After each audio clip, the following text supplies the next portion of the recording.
सनातन करीब 3000 साल पुराना है और इतना पुराना कोई धर्म हो, कोई वर्ग हो, तो आप समझ सकते हैं कि उसकी जड़ें कितनी गहरी और मजबूत हैं। ये कहना है कथावाचक धीरेन्द्र शास्त्री का। उन्होंने दो टूक शब्दों में कहा था, 3000 साल पहले सनातन के अलावा कोई धर्म नहीं था, लेकिन समय जैसे जैसे बदलता गया तमाम धर्म आ गए और आज वह सनातन के ही दुश्मन हो चुके हैं। एक मीडिया चैनल से बात करते हुए उन्होंने तमाम धार्मिक लोगों से अपील की, धार्मिक गुरुओं से अपील की कि वह अपने प्रतिष्ठान, अपने धार्मिक संस्थानों पर राष्ट्रीय ध्वज लगाएं, जिससे एहसास हो सके कि प्रत्येक वर्ग को कि वह देश से कितना प्रेम करते हैं। धार्मिक गुरु राष्ट्रीय ध्वज लगा रहे हैं या नहीं, लेकिन आगरा के अंदर अखिल भारत हिंदू महासभा ने एक बड़ी और अनूठी पहल कर दी है।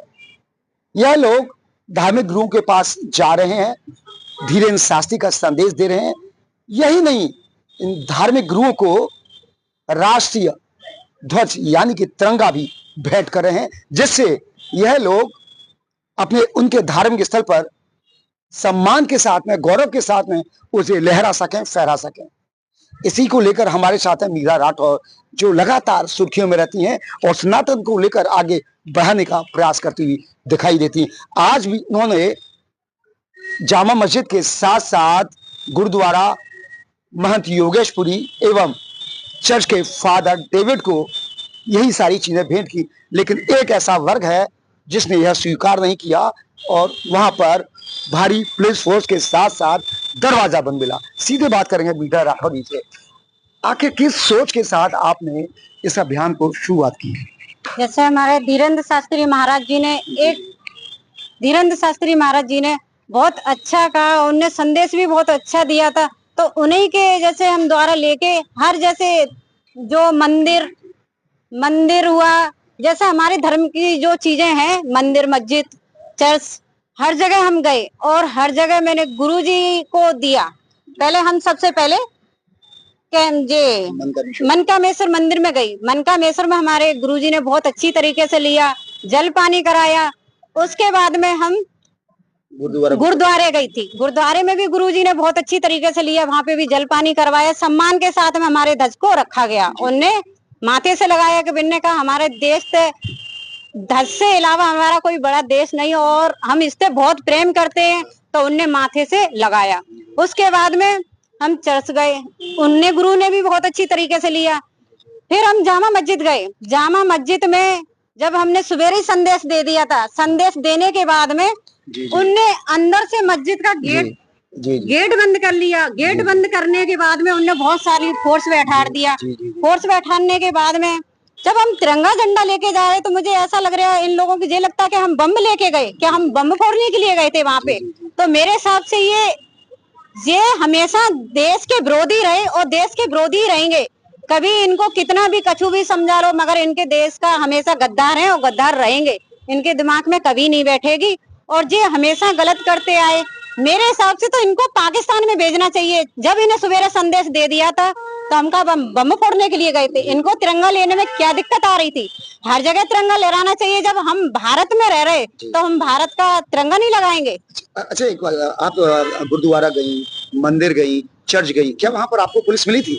नहीं, वहाँ पे हमें कहीं पर भी पुलिस नहीं मिली थी। जब हमने हर जगह संदेश दिया था तो हमें कहीं पर भी पुलिस नहीं मिली। जामा मस्जिद में आखिर ऐसा संगीनों के साय में तमाम थानों का फोर्स भी मिला, आपको ऐसा क्या लगा कि जामा मस्जिद में इतनी सारी चीजें मिली? मुझे इस वजह से मुझे ऐसा लगता है कि देश के हमेशा गद्दार हैं, तो इनको ये लगता है कि शायद कुछ भगवा लहराने तो नहीं आ रही, तो इस वजह से। और इनको पता था कि मैं तिरंगा लेके गई हूँ, फिर भी हमें इनको गेट बंद मिला और फिर भी इनने ना अंदर घुसने दिया। क्योंकि अंदर से गेट ही बंद करा दिया तो घुसने का कोई मतलब ही नहीं बनता। वहाँ पे पुलिस मिली, हमारा पुलिस ने सम्मान तिरंगा लिया। अच्छा, अब आगे ऐसे लोगों को क्या संदेश देना चाहेंगी जो तिरंगा नहीं लेना चाहते हैं? वो देश के हमेशा गद्दार हैं, विरोधी हैं। इन लोगों को देश से बाहर भगाना चाहिए, इनको कभी नहीं रखना चाहिए, क्योंकि ये देश विरोधी हैं। ये कभी इनके दिमाग ठिकाने नहीं लगेगा और ये हमेशा देश में विरोध फैलाते रहेंगे। देखा कितनी बड़ी बात कही है कि जब 3 धर्म गुरु तिरंगा ले सकते हैं, तो आखिर जामा मस्जिद के इमाम ने आखिर राष्ट्रीय ध्वज तिरंगे को लेने से क्यों इनकार कर दिया, वो पहुंचे ही नहीं। और यही नहीं, जब 3 धार्मिक स्थलों पर जब मीरा राठौर गई तो वहां पर पुलिस की मौजूदगी बिल्कुल शून्य थी। लेकिन जब जामा मस्जिद में यह धीरेन्द्र शास्त्री का संदेश और राष्ट्रीय ध्वज लेकर पहुंची तो वहां पर तमाम थानों का फोर्स था। ऐसा लग रहा था न जाने कौन वीआईपी आ गया है या कोई वहां पर फसाद होने जा रहा है। सवाल यही है कि आखिर एक विशेष वर्ग को राष्ट्रीय ध्वज से आपत्ति क्यों है। अब देखना होगा। और राष्ट्रीय जो हमारी पहचान है तिरंगा, क्या अब आम आदमी के साथ साथ विशेष लोगों को भी सोचने के लिए मजबूर नहीं होना चाहिए कि हम जिस देश के अंदर रहते हैं और उसी देश के राष्ट्रीय ध्वज का अपमान कर रहे हैं, क्या कहीं हम लोग देश से अलग थलग तो नहीं पड़ रहे। इन धर्मगुरुओं को एक बार मंथन अवश्य करना चाहिए और देश की मुख्य धारा में जुड़ने का प्रयास करना चाहिए, जिससे देश के जो अन्य वर्ग हैं वह इनके बारे में नकारात्मक सोच न रखें। अब जिस तरीके से राष्ट्रीय हिंदू महासभा ने जो पहल की है, धीरेन्द्र शास्त्री के संदेश को आगे बढ़ाने का जो काम किया है, शहर के जितने भी धार्मिक गुरु हैं उनके पास बकायदा पहुंची, उन्होंने सभी ने सम्मान दिया। सिर्फ एक विशेष वर्ग की वह गई भी जामा मस्जिद में पहुंची, इमाम को पहले इसकी पूरी जानकारी दी जा चुकी थी, बावजूद उसके वहां के मुख्य द्वार पर फाटक लगा हुआ था, मुख्य द्वार बंद था। इमाम तो नहीं मिले, लेकिन वहां पर उत्तर प्रदेश पुलिस का तमाम थानों का फोर्स वहां पर मौजूद था। अब यह विशेष लोगों को सोचना चाहिए, वो भी देश के नागरिक हैं, उत्तर प्रदेश के नागरिक हैं, शहर के नागरिक हैं, जिम्मेदार नागरिक हैं। अब हिंदू महासभा आगे क्या कदम उठाती है ये आने वाला वक्त बताएगा। लेकिन जिस तरीके से कथावाचक धीरेन्द्र शास्त्री ने प्रण किया है कि वह सनातन को आगे बढ़ाने के लिए हर संभव प्रयास करेंगे, देश से लेकर विदेश में झंडा गाड़ेंगे और सनातनी संसद का परचम हर जगह आगे बढ़ाने का काम करें।